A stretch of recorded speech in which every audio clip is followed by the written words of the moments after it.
Do you remember the exact sound of a metal spoon hitting the inside of a tall glass?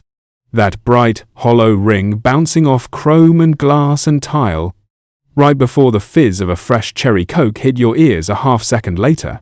Imagine standing there, maybe 8 or 9 years old, barely tall enough to see over the marble counter's edge, watching a soda jerk in a white paper cap work 3 drinks at once without spilling a drop, his hands moving like he'd done it 10,000 times, because he had.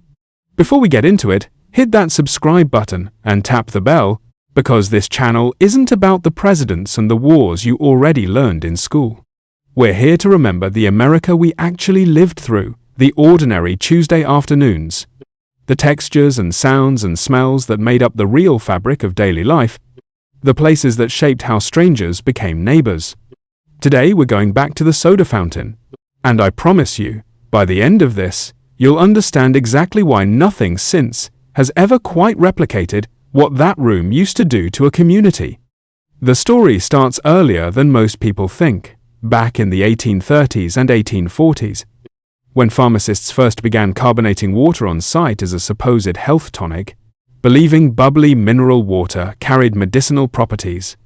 But the soda fountain, as you remember it, the one with the marble counter and the spinning stools, really came into its own commercially through companies like the Liquid Carbonic Company, and later through the massive equipment manufacturing boom of the 1890s through the 1920s, when firms built elaborate onyx and marble fountains as literal architectural centerpieces for drugstores. The specific gap they filled was simple. Pharmacists needed foot traffic, and mixing flavored syrups into carbonated water gave people a reason to walk through the door on a hot afternoon even when they weren't sick. By the time you got to the 1950s, the fountain had fully detached itself from medicine.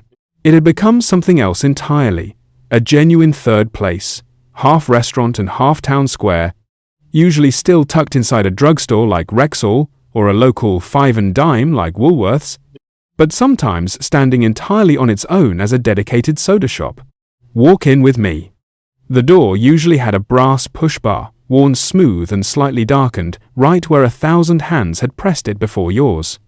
The floor was often small hexagonal tile, white with a black border, cool under your shoes even in July, because the whole building was designed with high ceilings and transoms to keep things breathable before central air conditioning became standard in most retail spaces.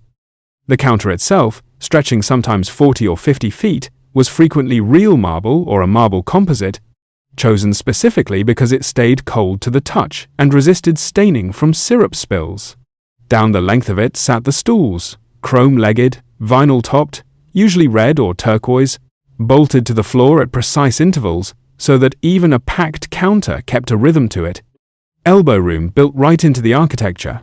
Behind the counter stood the fountain itself, the actual machine, a stainless steel and chrome unit, with syrup pumps lined up in a row, each one hand-pulled to dispense a specific flavor: chocolate, vanilla, cherry, lime, into the glass before the carbonated water hit it.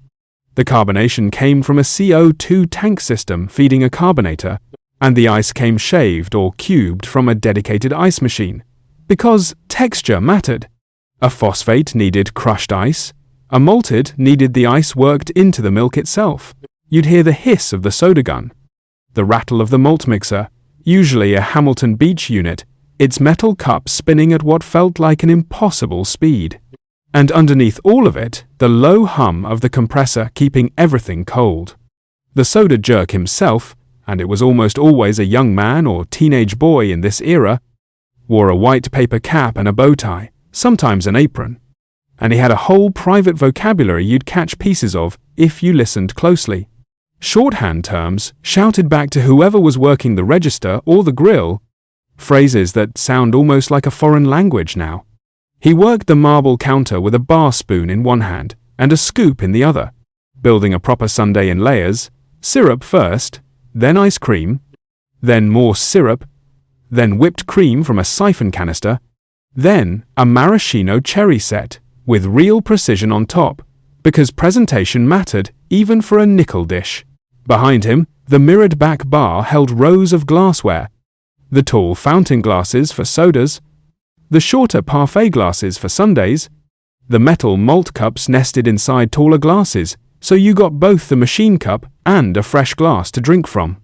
Above it all, hand-painted or neon signage advertised the day's specials, and a menu board listed prices that by the mid-1950s hovered around a nickel for a plain fountain Coke, maybe 15 to 20 cents for a proper malted milk, prices that stayed remarkably stable for years because the syrup and dairy costs were genuinely that low relative to wages.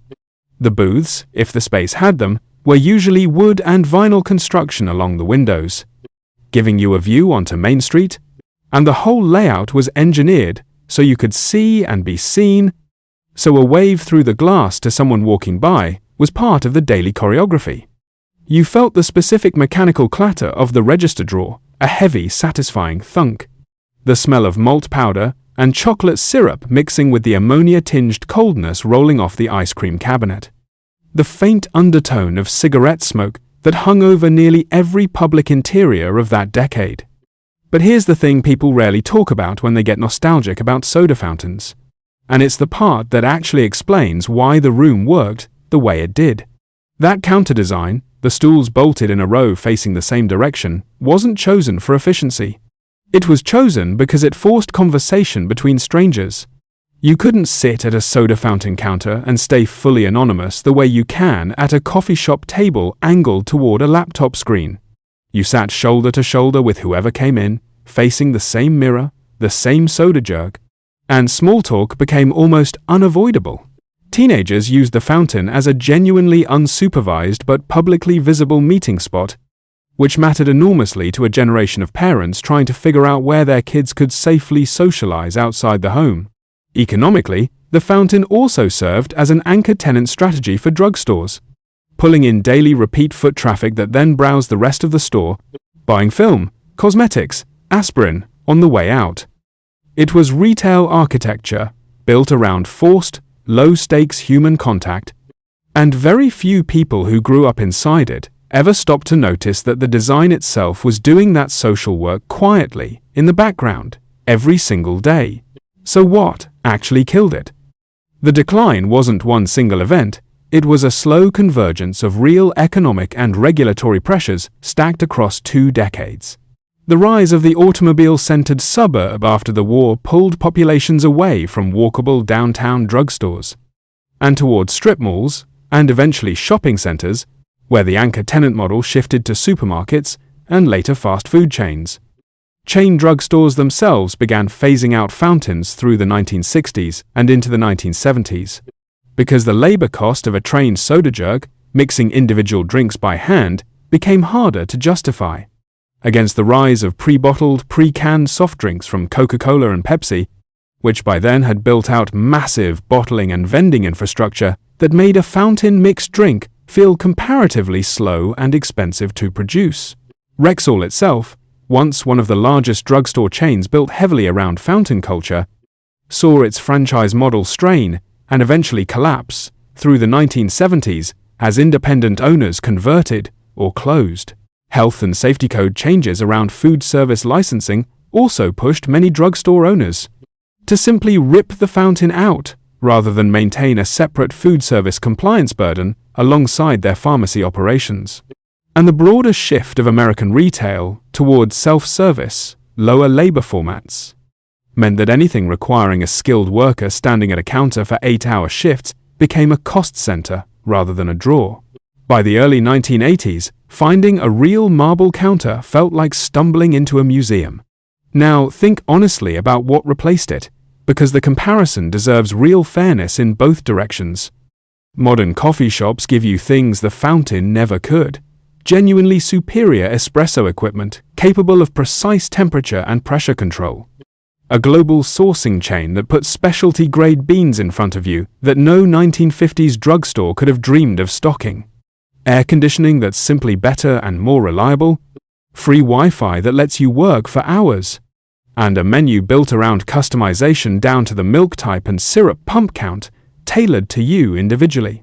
In a way, the fountain, with its fixed nickel menu, never attempted. Nobody should pretend that today's espresso is worse than a 1950s fountain Coke. or that the modern space is less comfortable physically. But what you traded away is that forced proximity, that shoulder-to-shoulder counter-geometry that made isolation almost architecturally impossible.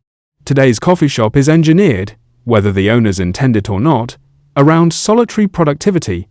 Tables spaced for laptops, outlets built into the walls, chairs angled away from each other. You can sit in a coffee shop for 3 hours today and speak to no one but the barista who calls your name off a cup. The soda fountain physically could not let you do that. That's the loss of a whole category of daily, low-stakes human contact that an entire generation grew up assuming was just a normal part of walking downtown for a drink. So tell me, what's the specific soda fountain you remember? The drugstore name? The town? The flavor you always ordered? The sound of that spoon against the glass? I want to hear the real memory, not the general idea of one.